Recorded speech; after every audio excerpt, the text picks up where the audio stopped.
Bismillahirrahmanirrahim. Assalamualaikum warahmatullahi wabarakatuh. Bang Andi yang saya hormati,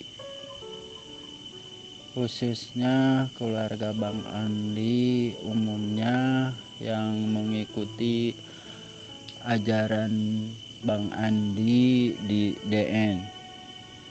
Saya nggak segan-segan untuk menanyakan hal yang tidak mengerti di perjalanan DN, dikarenakan saya ingin tahu dan ingin mengetahui selanjutnya tentang DN.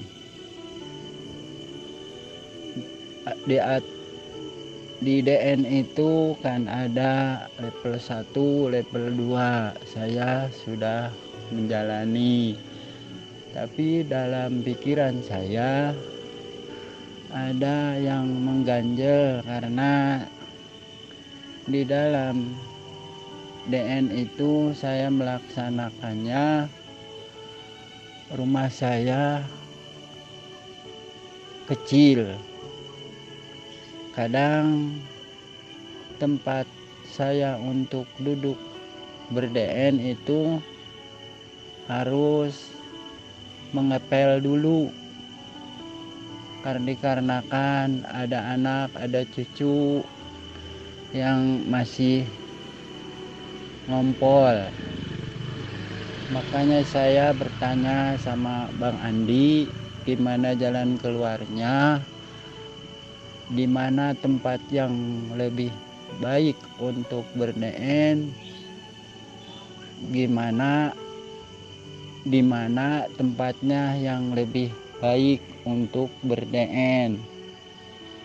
Kalau waktunya kan saya sudah diberitahu sesudah sholat atau sebelum tidur. Tapi ini untuk tempatnya yang bersih menurut pengalaman Bang Andi, di mana dan yang disebut istiqomah itu apakah bisa didohirkan? Terima kasih atas kebesaran hati Bang Andi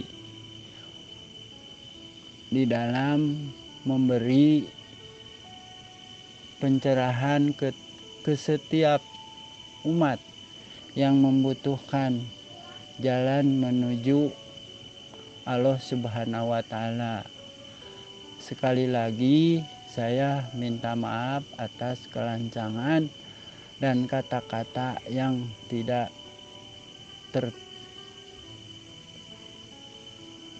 terputus-putus, dikarenakan saya orang kampung.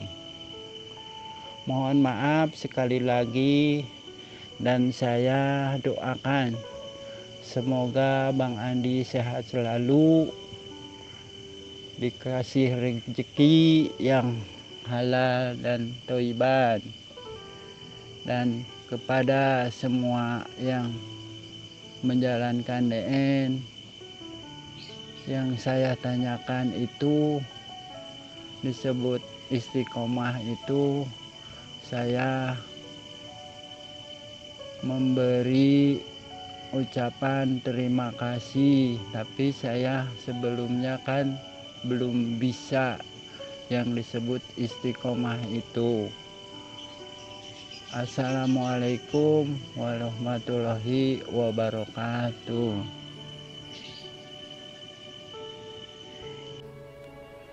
Waalaikumsalam warahmatullahi wabarakatuh. Terima kasih banyak Pak Enos atas doa-doanya. Amin ya Allah. Ya, semoga semua saudaraku, sahabatku yang selalu menyimak di channel ini selalu dalam kesehatan dan dalam kasih sayang Allah. Amin ya Allah. Jadi untuk tempat berzikir nafas, yaitu kita nggak usah pusing-pusing, nggak usah bingung-bingung, ya. Cari aja tempat yang dimana kita sering sholat, ya. Itulah tempat yang terbaik. Mau rumahnya kecil, mau rumahnya kontrakan, mau rumahnya hanya ngekos, ya. Saya nggak ada tempat bang, saya ngekos. Tapi kan ada tempat untuk kita sholat. Di mana kita sering sholat? Jadi disitulah kita bawa berzikir nafas, ya.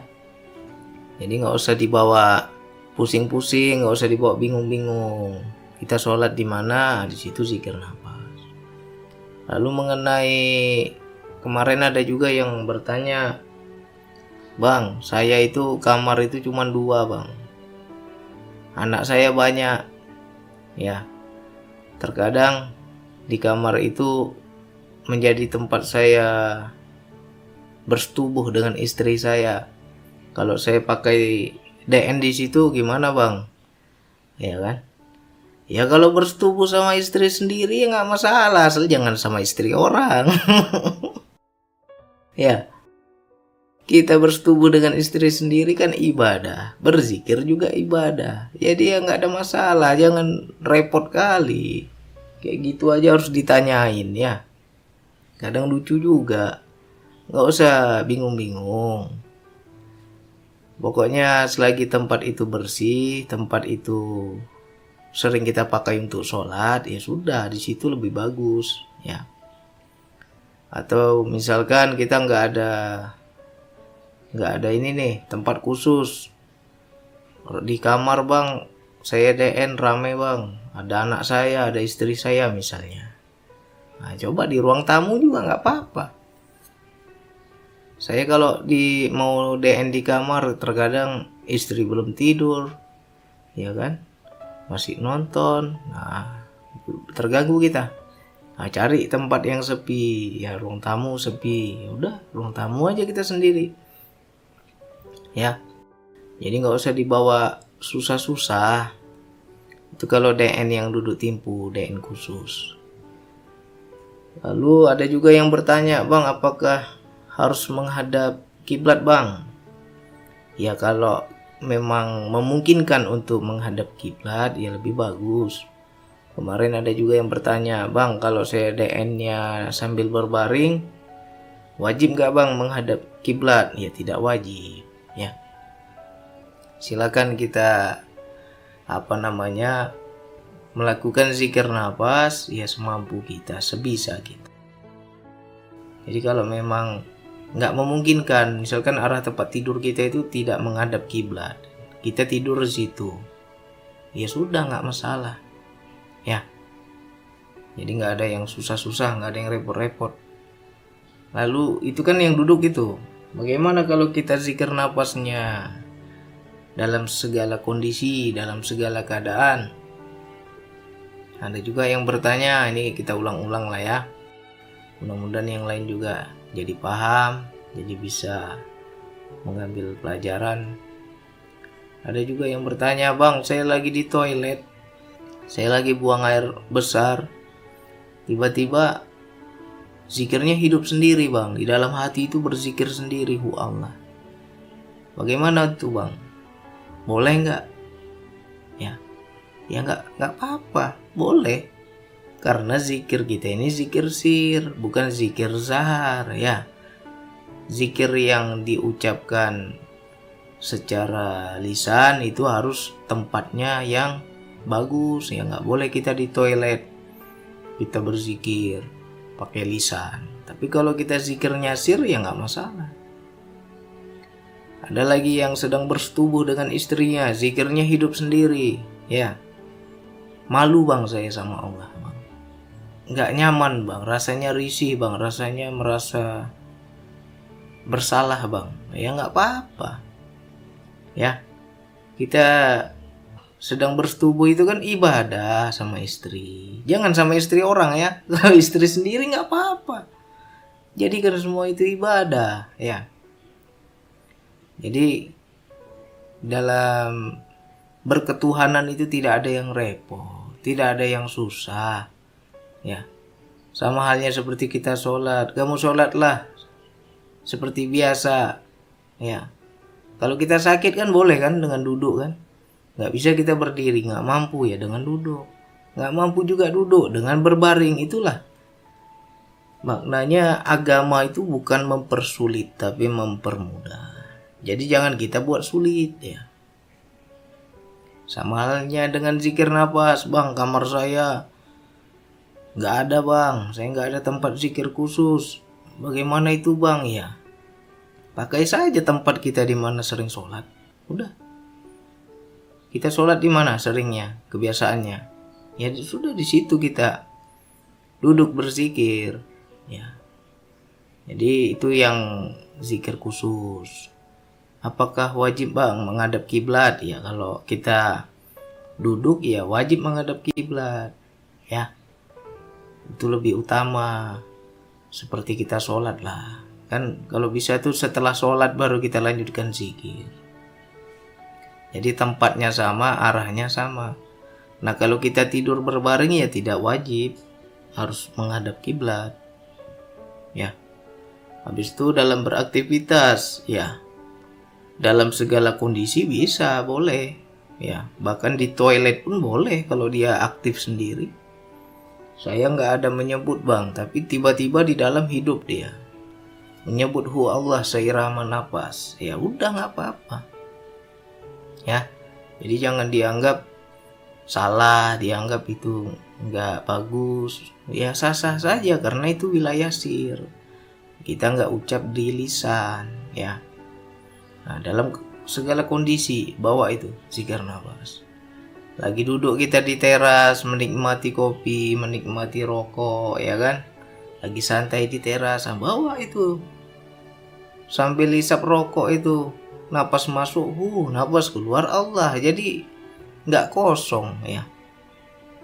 Mungkin banyak orang menilai mengapa ya? Menilai merokok itu buruk begini begitu ya. Dia nggak tahu kita merokoknya berzikir ya. Karena apa? Bukan kita sengaja berzikir sambil merokok. Ini enggak, ini merokok sambil berzikir ya. Kalau orang nggak merokok ya jangan merokok. Tapi kalau sudah terlanjur merokok ya bawa zikir. Jadi napas masuk kita sebut kita tarik napas itu. Tarik asapnya itu sebut napas keluar sebut Allah. Jadi ada isinya ya, zikir kita. Ya. Dalam berkendaraan, ya udah bawa zikir. Kita lagi ngantri, kita lagi nunggu apa? Kita lagi bekerja, kita lagi sambil nonton. Itu nanti bisa dipisah-pisah. Ya, cobalah ketika teman-teman sedang menonton TV, ya coba itu. Mata melihat televisi, ya kan? Pikiran menangkap atau fokus pada jalan cerita film. Ya, kita lagi nonton film nih kan? Pikiran fokus pada cerita filmnya. Udah. Jiwa berzikir kepada Allah. Bisa nggak tuh teman-teman seperti itu? Terpisah-pisah dia. Atau kita sedang membaca buku, membaca majalah, ya. Di situ mata melihat tulisan, ya. Ketika membaca kan kita melihat tulisan. Habis itu apa? Otak kita, pikiran kita mencerna apa yang kita baca, menangkap apa yang kita baca, ya. Di situ pikiran juga bekerja. Nah, jiwa ini, batin ini terpisah. Berzikir sendiri dia di dalam. Nah, kalau teman-teman bisa memisah-misahkan kesadaran itu, ya mantap itu. Ya, kalau bisa seperti itu mantap. Itulah kesadaran yang sudah terpisah-pisah. Sama halnya ketika kita berkendaraan. Kita naik sepeda motor nih. Mata melihat jalan. Melihat sekeliling, ya. Lalu tubuh kita, tangan kita mengendarai sepeda motor, ya, tubuh kita ini, fokus kita. Nah, tapi di dalam diri berzikir Allah terus seirama nafas, ya, itu namanya sudah terpisah-pisah. Kalau bisa seperti itu mantap, ya. Jadi dilatih terus, jangan dipersulit lah. Nggak ada yang sulit, kita aja yang suka mempersulit, ya kan. Pokoknya semua mudah, tinggal kita istiqomah terus. Nah, jadi mengenai istiqomah tadi, apa itu Bang istiqomah? Istiqomah adalah segala sesuatu yang dilakukan berterusan, ya, yang konsisten, yang sering, apalagi yang berulang-ulang, ya. Jadi sama halnya seperti kita sholat kan setiap hari, nggak ada istilah sholat libur. Kecuali perempuan ada datang bulan dia libur, ya kan. Kalau kita yang laki-laki kan setiap hari sholat. Nah, selagi sholat itu dilakukan setiap hari, itu namanya istiqomah dalam sholat. Sama halnya dengan zikir nafas, jarang-jarang zikir nafasnya atau sering-sering. Nah, kalau sering-sering itulah yang dibilang istiqomah dalam berzikir nafas, baik ketika duduk maupun ketika beraktivitas, ya. Jadi mudah-mudahan ini mewakili pertanyaan yang lain yang kemarin nanya, ya saya rangkum jadi satu nih. Ya, mudah-mudahan paham. Jangan lagi bingung-bingung. Jangan lagi kita istilahnya mempersulit lah, ya. Oke, mudah-mudahan ini manfaat. Sekian dari saya. Wassalamualaikum warahmatullahi wabarakatuh.